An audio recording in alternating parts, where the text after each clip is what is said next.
Hello, everybody. Bear with me. I have a long, crazy story of where I've been.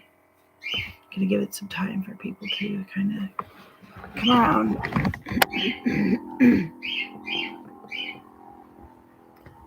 Bear with me. Jimmy is so loud, but I figured I needed to come on and kind of give everybody an update. Jimmy, stop it, buddy. Um, Life has been so crazy this month. It's been absolutely insane. As you can see, I have hospital bracelets on. I have this. I have this. I have a lot of news. So we're going to share that while I sit back and enjoy a cup of coffee. So it's been a month of pure hell.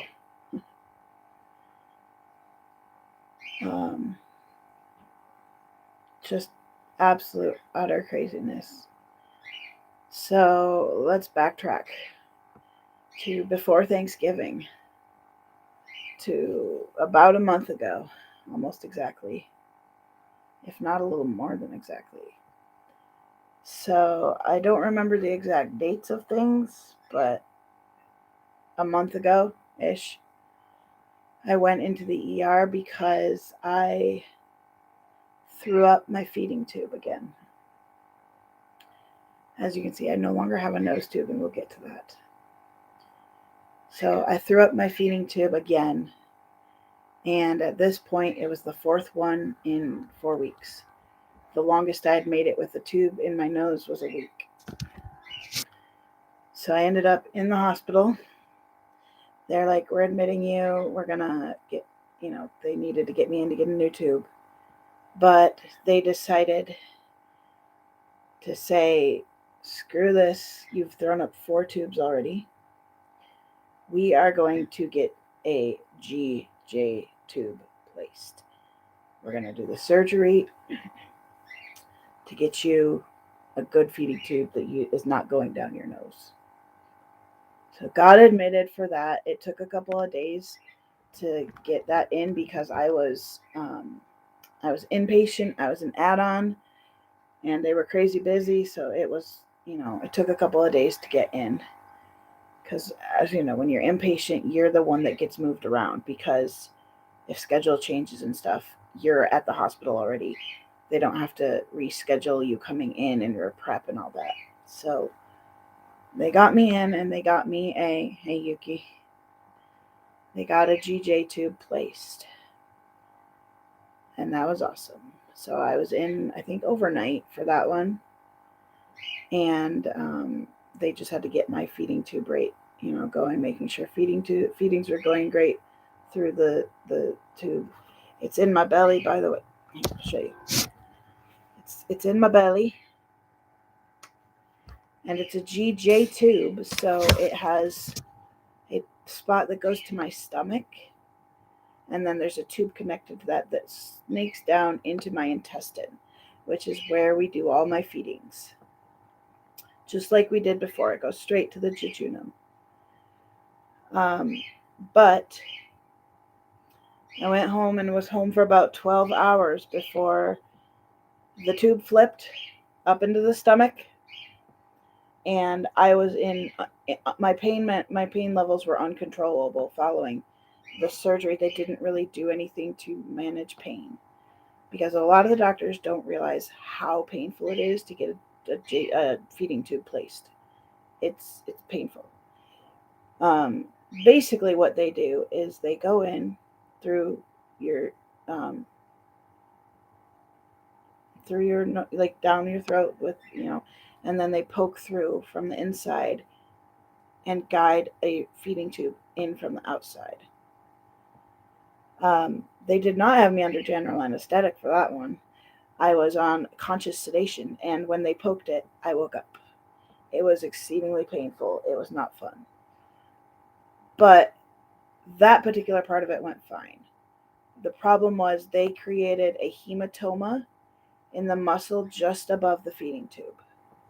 So because they're poking through skin, muscle, and your stomach, you know, it's a risk. But they created basically a giant internal bruise in the muscle, not just in the abdomen at all. It was in the muscle. So it was exceedingly painful. So I only wound up being home for 12 hours for that one before we had to go back to the hospital. And my tube had flipped up into my stomach and I was in immense pain. So we had to wait a couple of days again for them to get me in and get the tube put back into the right place. This is when they started pain medication, IV pain medication, because I was not able to use my tube. I was not able to get anything orally into my body. So they had to do IV pain medication, which was, thank God they did. I was in tears. I was sobbing. Like, they didn't even start pain medication until like the day after I got there when the doctor arrived, because I ended up there at night. So when the daytime doctor came on board, I was in tears because the nighttime doctor would not give me pain medication. And I was in tears. So they got me pain medication. And a couple days later, they got my tube put back into place. And they started tube feeds again. Those were going okay. I was still in a lot of pain, so they kept me for a little while. But at this point, my blood work had started to trend downward from the malnutrition and stuff, and I started needing some potassium. And when they fixed my tube, they decided to do what they usually do, is crush up the pills, put it through my J tube. Well, potassium pills are something that should never go down a J tube. I'm just telling you this right now. Any of you ever have a feeding tube, never let them crush and put potassium down your feeding tube. Bad, bad, bad. Only let them do liquid. Why they didn't do liquid, I do not know. But basically, they did potassium for 2 days, and they clogged my tube. Clogged it to all stinking hell. They came down from IR, or up from IR, and they were doing all this special stuff to try and unclog it. They have like these special syringes they use and things like that. That didn't work, so they consulted the surgical team. The surgical team tried Coca-Cola, which is really usually pretty good at busting up clogs. That didn't work. We tried for 3 or 4 days. At that point was when they had to put me on IV nutrition because I was going downhill fast and I needed nutrition. So they stuck me on TPN, which is total parental nutrition, with the plan of going home on that until backtrack a little bit. The reason they didn't just put a new tube in was because there's a national shortage on tubes, and all the tubes were pretty much back ordered for weeks. The estimated was 4 to 8 weeks, so it was looking at like, possibly January before I could get a new tube put in. So they put me on IV nutrition, and I was on that for a good week before my nurse was finally like, we're one of the best hospitals in the country. We've got to figure this out. Insurance would not cover my IV nutrition at home because they only cover it if it's 90 days or more, which is kind of funny because they would rather pay for a hospital stay for, 4 to 8 weeks than they would IV nutrition at home. Don't ask me why. Insurance companies are stupid. So basically, we were looking at me sitting in the hospital for upwards of 2 months, waiting for these tubes to arrive on IV nutrition. And then a few weeks in, my nurse is like, okay, we're the best hospital in the country, or one of the best hospitals in the country. We don't just let our people sit here like this. We need to figure something out. So they made a plan to take me back down to surgery, and they were going to change out my tube, for a bigger tube because that's all they had. They had to go bigger. I have like one of the smallest ones you can get right now, I guess, but or not one of the smallest, but a smallish one. This is their normal size they use. But they're like, well, we can switch it out for a big one, and we were talking going up 2 sizes. If none of you know, imagine having gauges in your ears and going up 2 sizes in one fell swoop. Basically, they dilate the heck out of the stoma hole and they put it in. So I went down to get that done. But while they were down there, they always check the tubes, they flush the tubes and put contrast in them. And the nurse tried to flush the tube with water and it wasn't going. Well, the doctor came in and they had started to sedate me. And he's like, well, let's try getting the contrast in. We have to do it somehow. When he flushed the contrast through my tube, the contrast is kind of oily and it unclogged my tube. So we did not end up having to exchange it. And they sent me back up to my room. We resumed tube feedings. But by this point, or it might have been a little bit before that in all honesty, but at this point, I had a bloodstream infection start. So I ended up being in the hospital, for that. I had to stay for that because we had to do IV antibiotics. They had to pull out my port. They had to place a temporary line on this side. I just got that taken out yesterday. So I had to go on IV antibiotics for that. And so that took a week. Basically, I've had 5 times being under the anesthesia in IR in a month. A few days ago, I got to go home finally. They had fixed my tube. My pain levels were evening out. My infection I was showing up negative on cultures for my infection. So we were in a kind of a holding pattern. We were waiting till I could put my port back in. So they sent me home. I was home for 3 days before we had to go back in because my tube flipped again. I was literally sitting here. I got a wave of pain, and then I have a drainage bag that I hook up to my stomach so that I can drain out the bile and the food that I do consume, the drinks that I consume, so that I'm not nauseous and throwing up. I also produce a massive amount of stomach acid, we have discovered. Massive, huge, massive amounts. We're talking like 4 or 5 times the amount of normal human beings. 1 second while I put this little hand warmer back on my tummy. Oh, this warm. Oh, it starts off. It's really warm right now. Ooh. So anyway, we went back to the hospital. I'd have to look at the dates, but we were only home for 3 days. I was in the hospital for my birthday, which was Thanksgiving Day. It was horrid. I was literally in for a month. I got home for 3 days and my tube flipped and I had to go back. Because not only did my tube flip, but we were seeing a lot of blood coming through the drainage. So I was like, you know what, that's too much. I'm not comfortable with that amount of blood being drained out. So we went into the ER. This was about 3 or 4 days ago.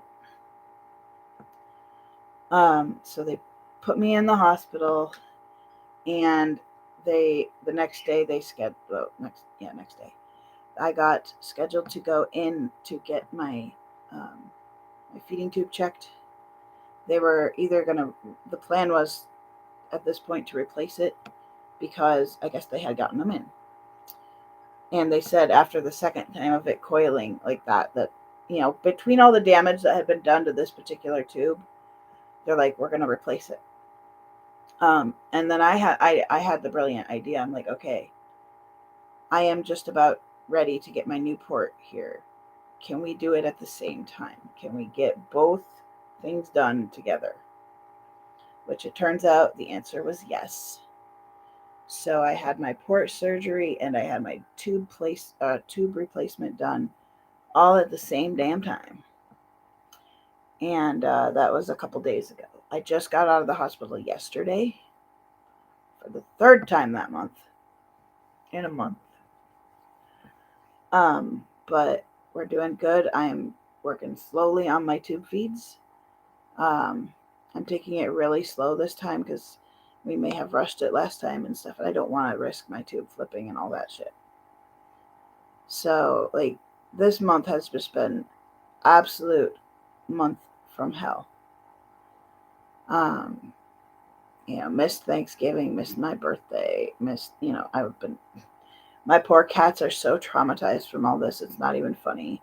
Simon is just beside himself. Um, the time I was home for 3 days was the first time he had seen me in a month.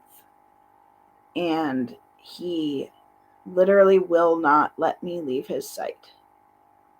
Like, we're talking every move I make.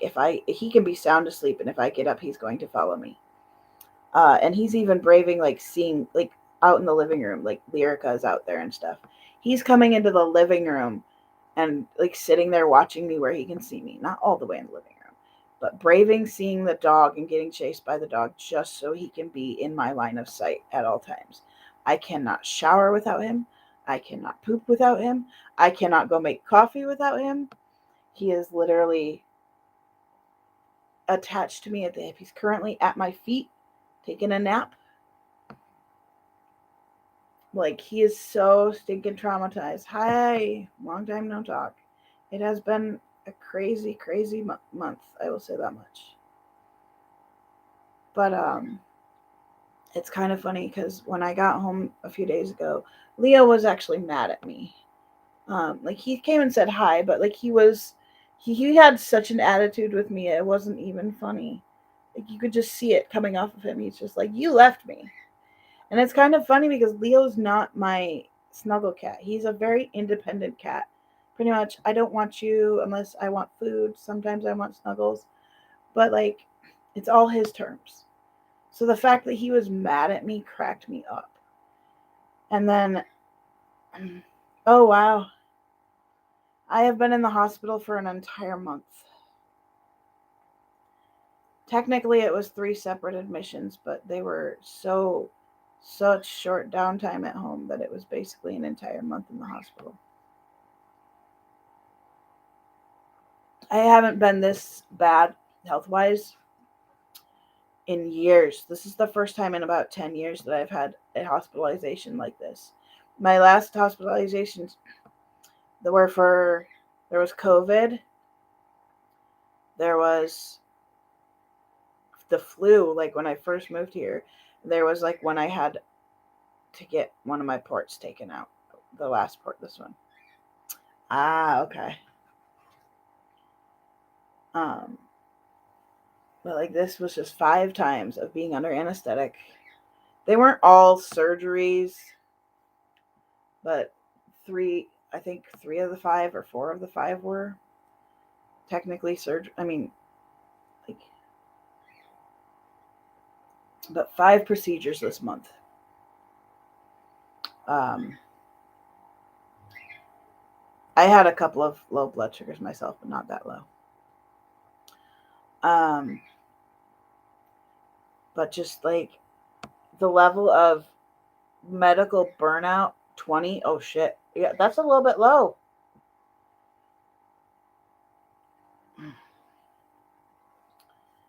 That's a little bit low. I didn't go that low. I was on TPN, so I was they have to check your blood sugars because it usually spikes. It tends to like spike up and then sometimes it can drop. Mine tend to be a little bit lower. There is no doubt ever after this hospital stay on my diabetes level because my blood sugars tend to be lower um, than high. Like, the highest I got while I was at the hospital was 205, and that was directly after eating, which is natural for your blood sugar to spike at that point. Um, so, yeah, but do they know why it was dropped so far? But yeah, I am home. I'm doing okay. I am exhausted. I am medically burnt out. My PTSD has been through the roof. Okay. So is it like a type 1? It's not. What would you be considered a type 1 diabetic at that point? No, that's not it. You're just, I don't know what the, if it's just not holding sugar, that's a problem. Um, but like, it's, it's hypoglycemia, like severe hypoglycemia at that point. Your pancreas is not a happy camper. It's not working proper. Um, like I said, my PTSD has been so bad. I had a panic attack before my last procedure because when I had my port taken out, um, I had an IV in this arm, and I was type 2, but it changed to 1. Ah,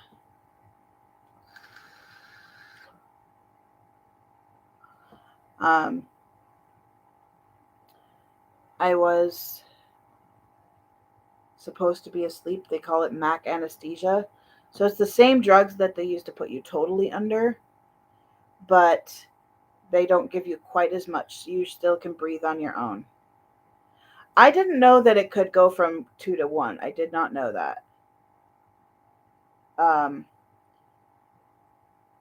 I wanted to say that 2 tends to be high, whereas 1 is like high, low type of deal. I want to say type 2 doesn't experience much lows, if I am correct. I don't know a ton about diabetes. That's not one of the things I've really researched because I never have had to. But yeah, that sucks. But the time that I went in to get my port taken out, my IV had infiltrated. I kept telling them this IV is bad. It was in my arm, by the way. It was up in my upper arm, my bicep, like right here, something like that.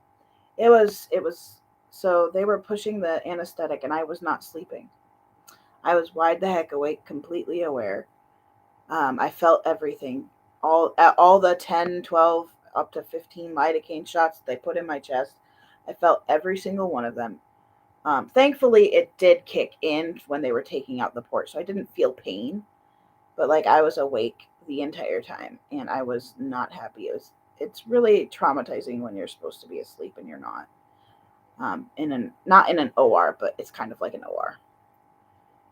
Um, and the following day they put a new IV in and they put it in, like you guys can barely see it right now. This bruise has been like this whole arm has been black and blue. Damn.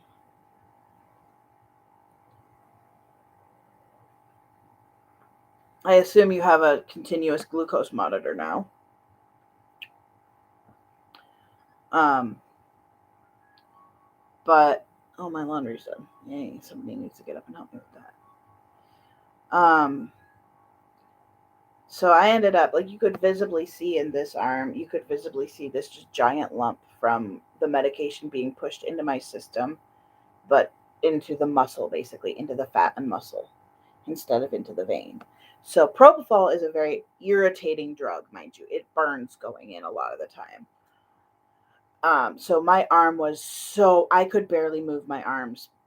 This one infiltrated, and then this one, we were running IV antibiotics, and we ended up doing a Benadryl infusion right after my antibiotic. We hooked that up, and during that Benadryl infusion, the IV blew, so it started pumping Benadryl into the, like the subcutaneous layers, the muscle, like it was going where it shouldn't have. Um, and so for the last like 2 weeks, I've literally had my biceps killing me. They still are very painful. We can't do blood pressures on them right now on that part of my arms because they're still so sore from, like, they have had to absorb the drugs and it's painful. The bruise was huge. I had the whole arm, just the whole bicep was bruised. It looks so much better now than it did, but yeah. So um, You will, yeah. It's kind of interesting because, like, in the hospital, they're very focused on watching your blood sugars when you're on TPN. They were doing it after the TPN when I was back on my tube feeds. That's when I started, like, they started trending downward. Like, I had like 80, 76. Like, one day they were watching it really close because it kept going down instead of stabilizing and going up. So they keep a very close eye on blood sugars when you're on TPN. I have had it, by the way, John. I did have a situation many years ago, but when I was on TPN, my blood sugar, I don't think it was 20, but I think it went down to like 30. And I was like unconscious type level. They had to come in and they had to push this I have 60 mil syringes. I think it was bigger than that even. I don't know how big the syringe was. I don't remember. But they had to basically push pure sugar, and it was like, instead of it being like a liquid, really good liquid like the IV stuff, it was just this gelatinous sugar thing, and it took forever to push. It's like really hard. Like, I was critically low um at that point. That's the only time I've ever gone like critically low. So um like, I was legit. Yeah.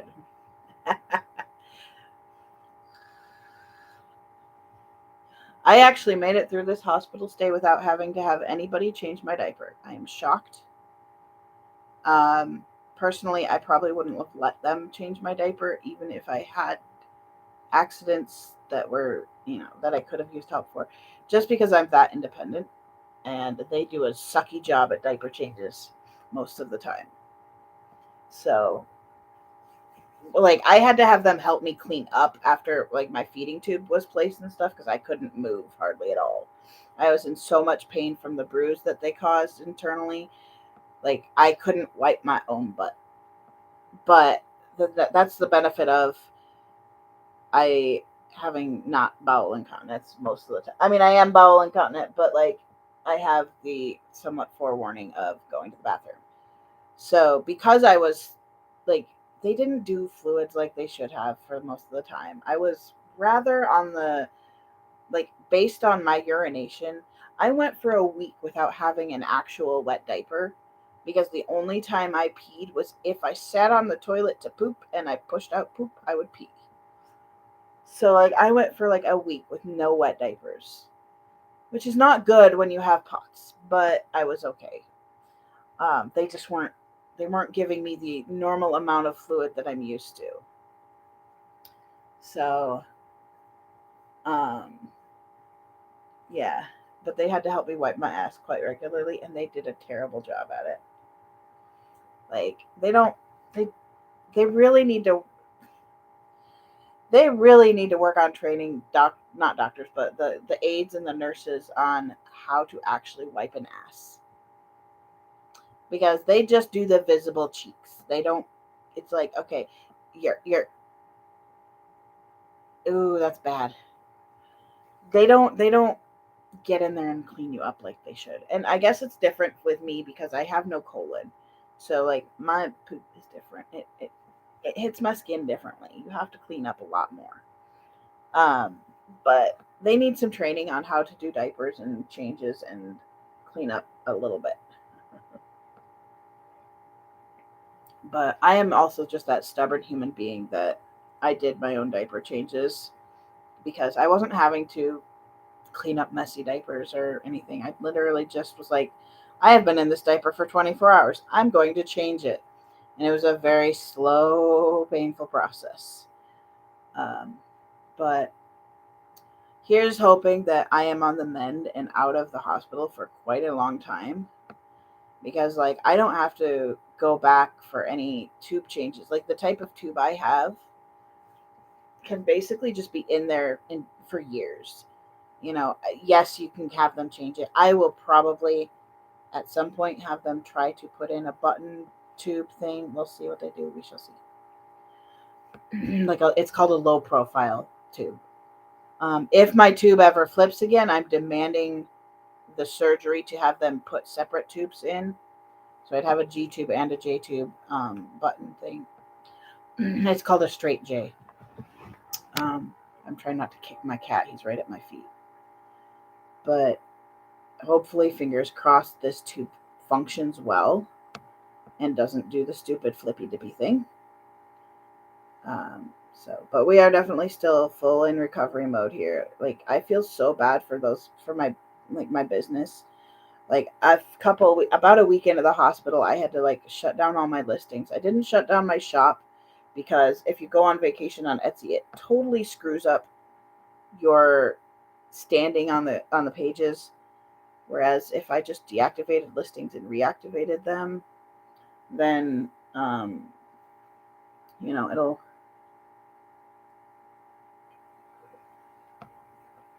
it'll do a lot better. But I have 13 orders that have been sitting there for a month, and I feel so bad for my customers. Like, I've had to email them, and I feel so bad. I am not the type of person to have late orders, and certainly not this late. I have them a day late sometimes, not this late. So I'm just like really pissed off with myself at that. But it was out of my control, and thankfully my customers are all being very understanding. Also, if I'm getting like, I took pain meds a little while ago, so they're kicking in.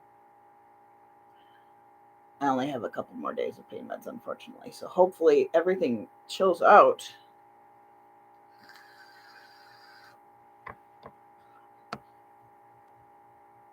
Yeah, bile dumping sucks.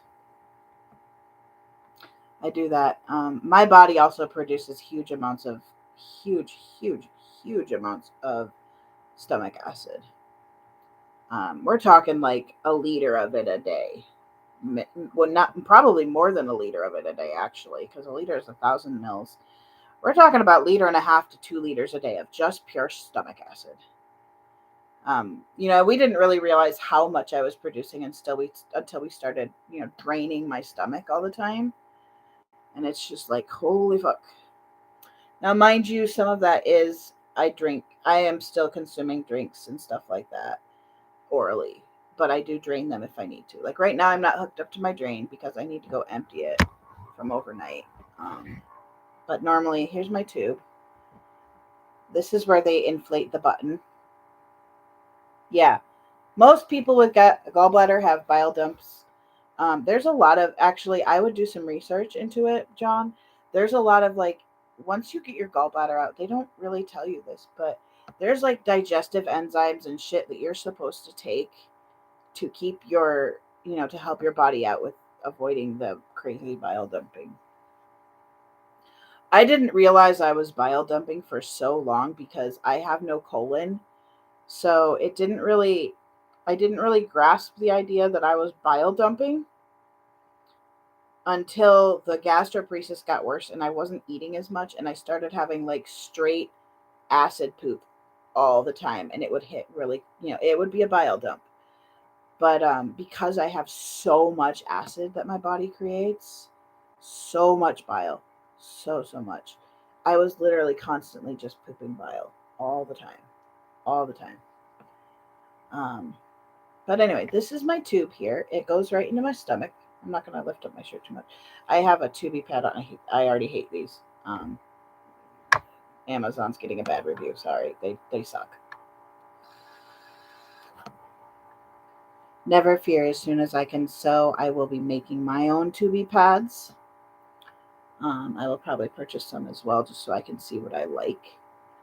But we're almost to the 6-week mark. I think we have like another week or two. Technically, I'm not supposed to use tubey pads for 6 weeks.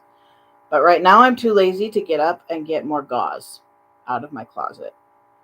And my room is a heck of a pigsty because I have been gone for a month. It was not clean in the first place. But having been gone for a month of Andrew taking care of the cats and whatnot, it's a mess in my room. And there is, I don't know how, it's such a daunting task with how I'm feeling right now that I don't know how I'm gonna do it. I may have to see if my buddy Autumn can help me out with stuff. I'm sure she will, and I will compensate her accordingly if I can. Um, but anyway, here is my tube. Obviously, this is my feed. It's currently in my backpack. So normally at night it hangs up here and I charge it and put it in this basket. But I'm mobile during the day. But this portion is where it goes into my intestine. The tubes are joined inside. You can't really see it, but there's different colors inside. There's a tube going this side and a tube going that side, contained in a bigger tube. This one goes to my stomach. And this is the one that drains out any of the food that I eat or the drinks. Like, I don't have to stay hooked up to the drain. I drain as needed. So like if I eat dinner or if I eat a snack and it makes me nauseous, I hook this up and it drains it out. We are noticing that my gastroparesis has definitely gotten worse because usually food is in my stomach a good 12 to 24 hours later. If I don't hook up to my drainage, it literally is sitting there for about 24 hours. So we're having, definitely that's gotten worse. The tube was incredibly important. Um, you know, I did lose 10 pounds or so while I was in the hospital. I don't have a scale at home. I need to get a scale because we need to be watching my weight. Losing weight is okay because I gained the weight from malnutrition. So I am going to lose weight as I get more nutrition in me because my body can then start shedding what it held. And as soon as I get nutrition and start being a little more active, which we already saw in like a couple of weeks, I dropped 10 pounds, which I am exceedingly happy about because I want to get back to a decent weight for my body.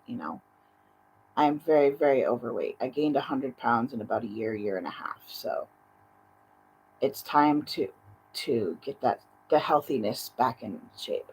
But I lost enough weight that I currently fit in Tykeable's diapers. It has been like 2 years since I've really fit in the, well, yeah, 2 years since it's been 2 years since I gained the 100 pounds.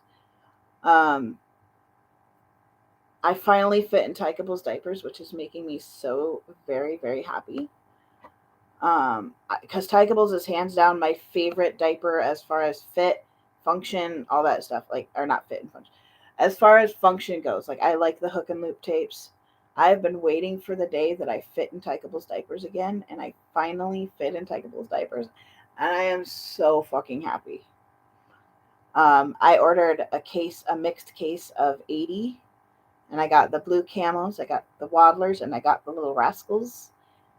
And I am just so tickled pink that I can order from them now because I love their diapers. I was like, when they came out with their diapers, I was a huge fan. They took away the XL for a while. They brought it back, and they brought it back at a slightly smaller size, and I didn't fit in it, and it made me so mad. But I now fit in it, and I am so happy. It was really nice going to the hospital and having blue camouflage diapers instead of, safaris and alpacas. Not that I really care. I really don't care. But it's kind of nice and it's a little less like hello baby type of deal. Um cuz yes, I do use my own diapers. I can't use the ones they provide. So, yeah. It was nice being able to go and have blue camouflage diapers that are just like, hey, these are kind of normal. I love the camouflage diaper. But it has been such a long, rough month, you guys. Like, I have experienced so much PTSD from years ago. I haven't had the PTSD episodes that I've had in so long from medical, trauma because like right now, the thing that I'm dealing with right now that's causing a lot of this is this dang tube. When I'm hooked up to drainage, it's causing such bad flashbacks of when I used to have my ileostomy bag. It's really been quite rough actually. So I'm doing what I can to eliminate that PTSD stuff because Like seeing that all the time, having a bag hanging off my stomach again is really triggering. But I'm doing things like I can't get it right now, and there's probably one over here somewhere, but I made some bags that go over top of it to cover it so that like if I have to drain when I'm out, nobody sees this drain full of stomach contents and food and whatnot. It's covered in a cute little bag. Um so yeah.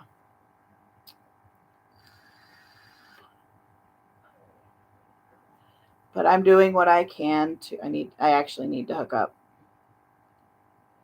I need to hook up to my drainage bag because I've been drinking coffee and it hurts. I like to try to get some of the effects of it, but lately I can't actually like. We're gonna. I have to see my new. I'm gonna message my nutritionist because I think we're gonna have to switch to me fully, completely getting all of my nutrition needs met through the feeding tube. Um, just because if I do consume food, I almost immediately have to drain it, and so we're not really getting very much effects from food. I currently get about 90% of my, well, no, I would say we're at like 80. I don't know. I get 1600 and 1625, I think, is the calorie count I get through my feeding tube. So it's enough to sustain, but we're probably going to have to switch to full planning on the feeding tube being all of my nutrition, which I will talk with my nutritionist about that. Sweating for no reason. That's an interesting one. I am not a sweater. I really don't sweat much. If I sweat, it's like a night sweat situation. But I really don't sweat much. Like, I think I put deodorant on like 3 times while I was in the hospital. Like, that's it. Like, I would wipe up, I would clean up. I didn't shower for a month straight, you guys, because I couldn't shower with being accessed all the time. So I literally have done nothing but basically sponge baths, like wiping myself down, like with the bath wipes and stuff for a month. I did take a shower the day I got home. When I was home for 3 days, I immediately took a shower. I'm like, I'm taking a shower. I haven't taken a shower in 3 fucking months. Or, sorry, in a fucking month. I need a shower. It was the best shower I have ever had. Hmm.